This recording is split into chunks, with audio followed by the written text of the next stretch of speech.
In 2015, Nintendo released Super Mario Maker, an interesting spin on the franchise where you, the player, could make your own stage for other people to play. It had a bunch of tools and items for you to pretty much make whatever level you wanted, with almost endless possibilities. Though my poor Wii U doesn't get a whole lot of use nowadays, Mario Maker felt like a full package. I'm not even sure what they could do to improve it.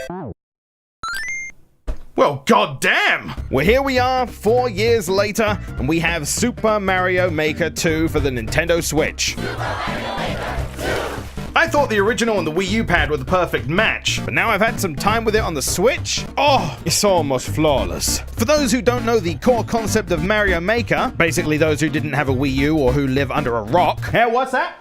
3DS version?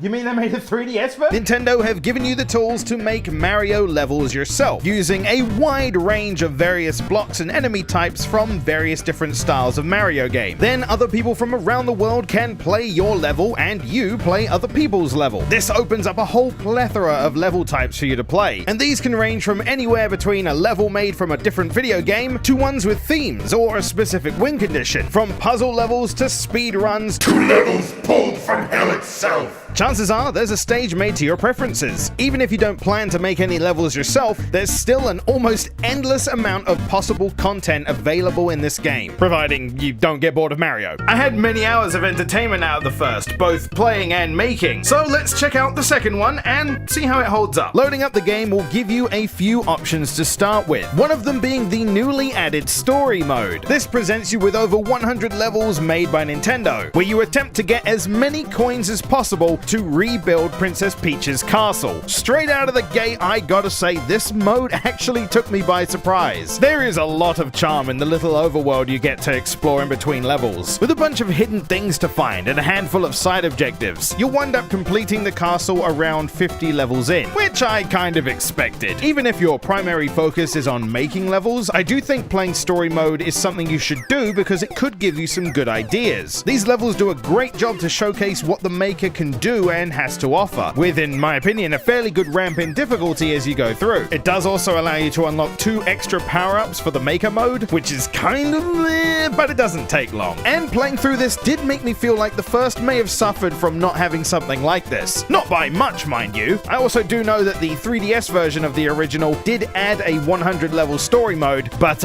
my 3DS hasn't seen its fair share of use as of late. I'm sure I'll need you again someday.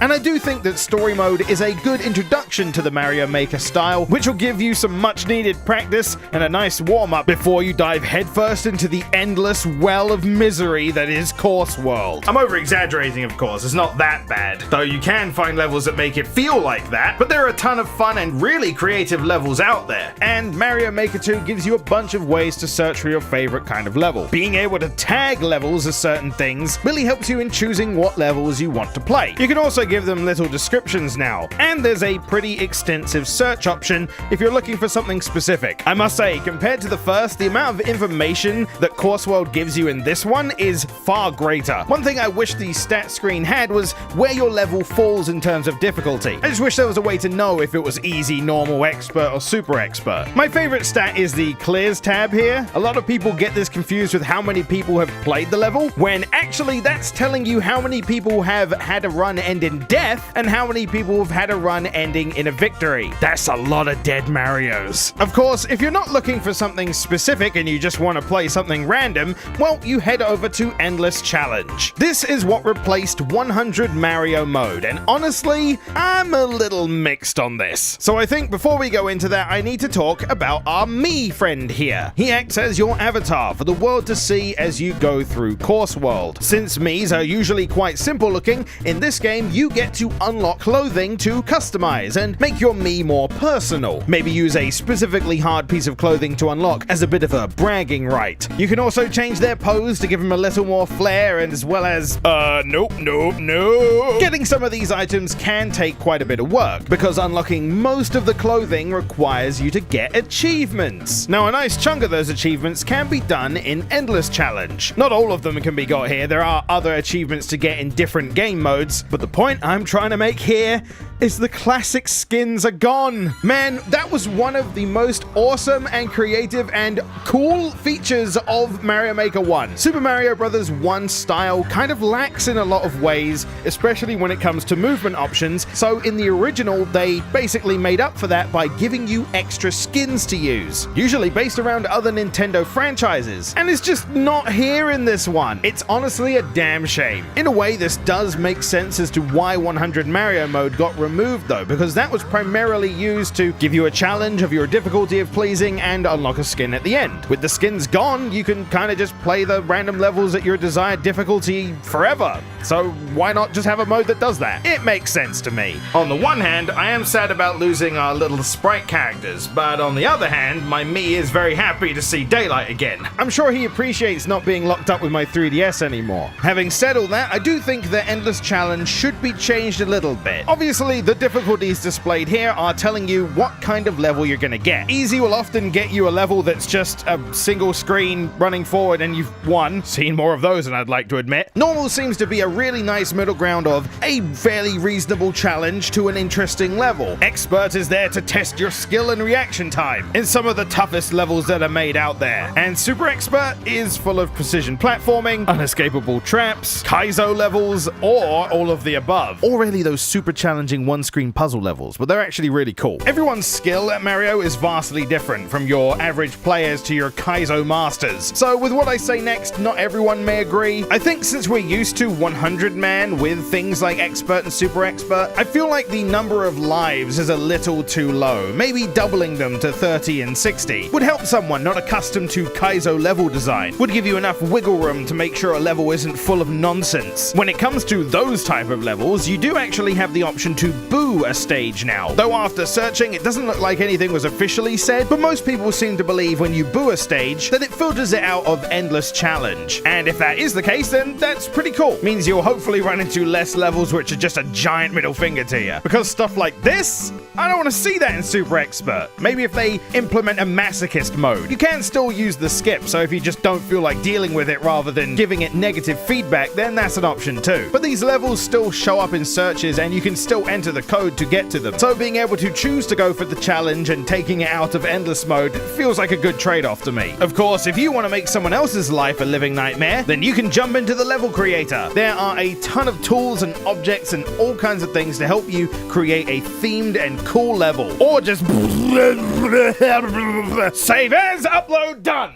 I feed on suffering! Okay, so there's a lot to go over in this. I'm going to try my best to be quick and precise. Due to its blocky nature, everything snaps to a grid, making level creation really easy. Not quite as easy as using the Wii U's control pad, but still fairly simple. You can choose aesthetics and mechanics from various Mario games to be your level style. And those styles are Mario 1, Mario 3, Super Mario World, and New Super Mario Bros. All of these were available in the first game, but the second brought us one new style. Super Mario 3D World, which we'll get to in a bit. Despite the fact I've only used Mario 1 for my levels, I actually think Mario 3 is probably my favorite style. But that might only be because Mario 2 isn't selectable here. I have some really fond memories of 3, which probably attaches me the most to that style. The wonderful thing about all these choices is they each bring their own unique things, whether it be enemies or a specific moveset. Super Mario World and New Soup can have Yoshi in it, most of the styles bringing a unique power-up from that game as well. Mario 3 brought the angry sun along, but decided everyone can get a piece. Except you, 3D World, none for you. And when you're done choosing what game you want to use,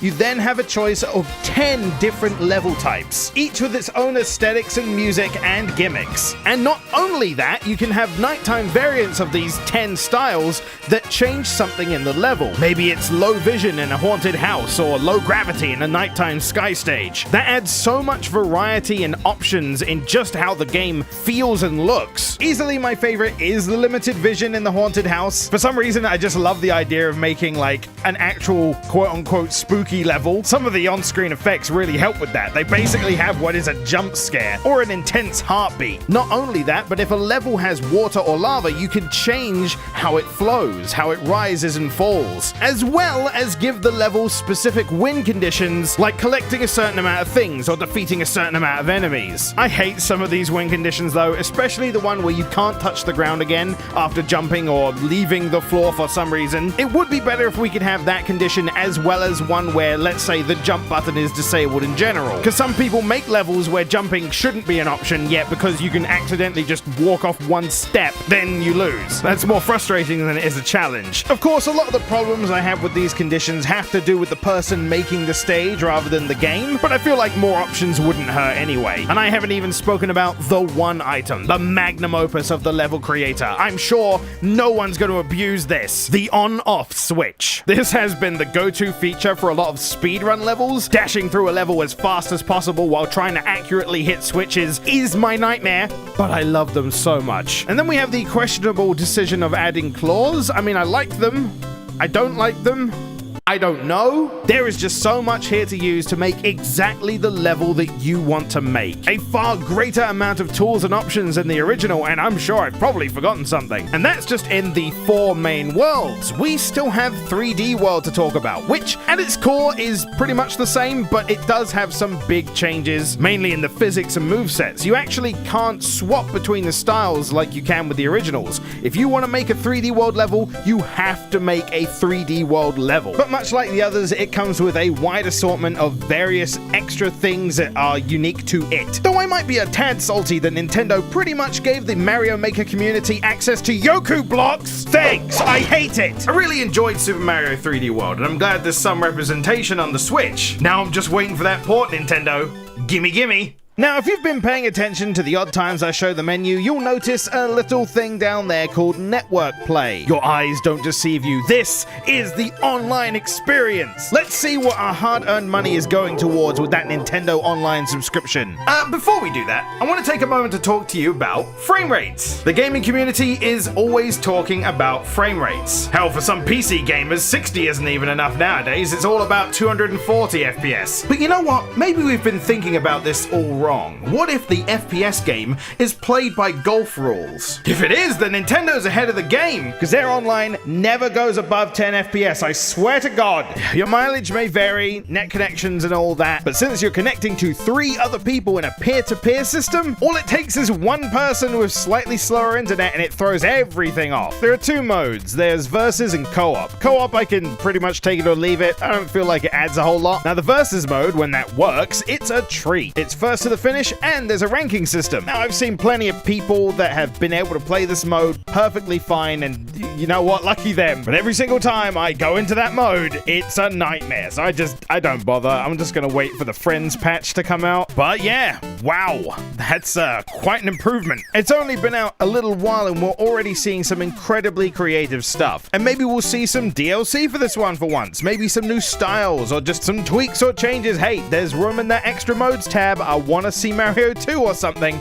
Mario Land, or even, hell, if you're gonna put a twist on 3D games, give us a Super Mario 64 set. I'm sure a lot of people would love that. I think the answer is clear. It goes without saying, I love the second game far more than the first. It's just everything we loved about the first, but adds so much more. So much more information, a story mode, so much more to use in the Maker. Of course, I have nitpicks. I'd love to see a quick restart button, for example, or at least a choice to restart from checkpoint. I know some hardcore dedicated players of the original games the styles are based on may notice some physics-related things, though I really feel like you're only going to notice that if you're playing like precise and tricky stages. Speaking of stages, I want to mention some of my favorites I've seen along my travels. I have a little bit of a soft spot for the vertical climb levels where you have to use cranes and fancy jumps to try and make your way up, with the real punishment being falling down. Or how about a level that tries its best to be as close to Five Nights at Freddy's as possible? Trapped in a room, you need to control 2 doors to stop the enemies from getting in, while waiting for the power block to come back so you can get the key. Or how about Mario 1 World 1-1, but rotated 90 degrees so you have to climb up? Just like I said, I like those climbing levels. Or a stage which just tests how much trolling you can take. If you think it's the obvious choice, it's probably the wrong one. And after you're done with those, maybe you can check out my trilogy of levels as well. I've made 5, but I'm pointing out these 3 because they're the